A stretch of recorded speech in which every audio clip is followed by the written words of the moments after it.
tool to pull the seal out for the crank seal because I didn't have one. And that just, look at this one more time. You can see it's just a screwdriver that I had grinded away a notch into.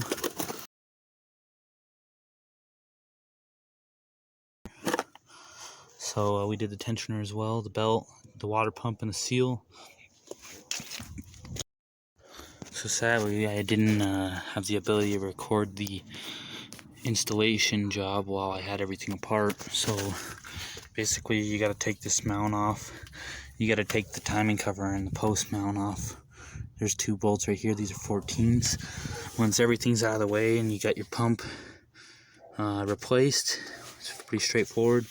When you go to time this belt up, you got to align these 2 marks right here on the sides with the cylinder head, and you got to have this up mark pointing up.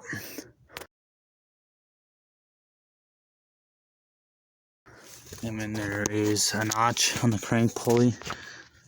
There's one of them right there. You can see it's a little bit shinier, and there's 3 lines after that. Those 3 are for ignition timing. So you line that notch up right there with this little notch right here on your timing cover. Or there's a cog that you can line it up with and an arrow on the oil pump.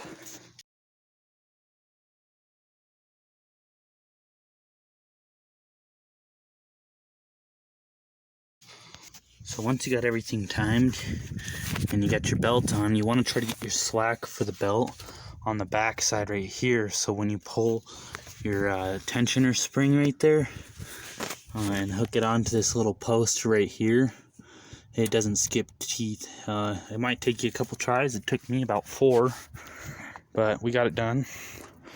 And so here it is. The car runs and drives now. I've actually been driving it for the past day since the timing job, and that's pretty much it. See if we can get you guys a couple clips or pictures to explain to you the process for it and the torque specs, and yeah, good luck.